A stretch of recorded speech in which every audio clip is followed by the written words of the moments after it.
연합군은 튜링의 활약에 힘입어 전쟁에서 승리할 수 있는 요건을 마련할 수 있었다. 하지만 전쟁이 끝난 1952년 튜링은 당시 불법이었던 동성애 혐의를 받으며 화학적 거세를 처분받았고 스스로 독이 든 사과를 먹고 자살하기에 이른다.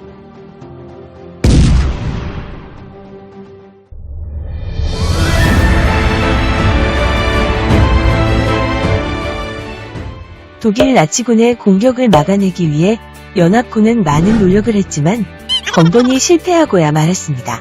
그로 인해 막을 수 있는 공격을 제대로 막지 못하고 패전하는 일이 발생하면서 나치군에 대한 암호문을 해독하는 것이 매우 중요하다고 판단했죠. 당시 에니그마라 불러졌던 나치군의 암호를 어떻게 해서든 해독해야만 했습니다. 제2차 세계대전이 한창이던 1940년대 연합군은 독일 나치군의 암호를 해독하기 위해 잉글랜드 천재 수학자 앨런 튜링을 찾게 됩니다.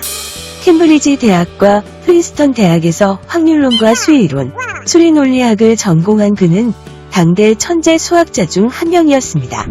나치군의 에니그마는 복잡한 치환 작업을 통해 다양한 문장으로 암호화를 시켜 나치군이 사용하였습니다.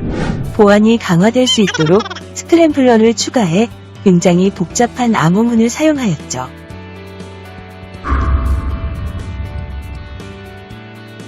암호문을 처음 받아 본 튜링은 해독할 수 있는 방법을 생각해냅니다. 나치군이 사용하는 방법을 반대로 풀어나가는 것이었죠. 즉 암호문에 있는 스크램블러를 제거하고 암호 풀이 목록을 활용해 암호를 해독하기에 이릅니다. 물론 이런 과정은 인간이 직접 할 수도 있지만 인간의 뇌보다 더 영리한 기계가 대신한다면 보다 신속하게 처리하게 되겠죠. 튜링은 본부라는 기계를 만들어 나치군이 사용하는 에니그마를 완벽 해독하기에 이릅니다. 이후 나치군이 계속 패배하자 새로운 암호문을 만들게 됩니다. 로렌츠라는 암호문은 그전 에니그마보다 더 복잡하고 보안이 잘 되어 있었기 때문에 새로운 해독 기계가 필요했죠. 영국은 발빠르게 움직이며 비밀리에 진공관을 이용한 콜로서스를 개발하기에 이릅니다.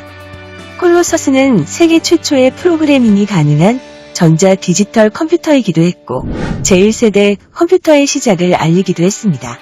콜로서스의 개발로 나치군의 암호를 거즘 해독해내는 연합군은 승승장구하였으며 결국 전쟁에서 승리할 수 있었습니다.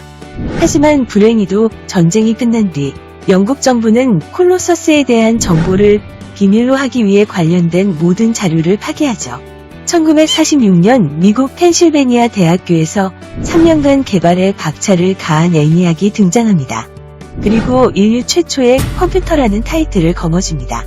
이후 컴퓨터는 인류의 과학기술이 발달함에 따라 슈퍼컴퓨터 등으로 진화하였으며 우리의 일상에서 절대적으로 활용도가 높은 산물로 평가받게 되죠. 컴퓨터라는 단어는 라틴어 중 계산하다라는 뜻을 가진 컴퓨터에서 유래되었습니다. 입력된 정보를 처리하고 논리적으로 프로그래밍을 할 수 있는 기계를 뜻하죠. 보통 애니악이 세계 최초의 컴퓨터라고 알려져 있으나 현대적인 전자 컴퓨터로는 콜로서스가 최초이며 모든 범주를 포함해서 보면 안티키티라 기계가 최초의 컴퓨터라 말할 수 있습니다. 본 영상은 사회지식연구소에서 제작하였으며 구독과 좋아요 부탁드립니다.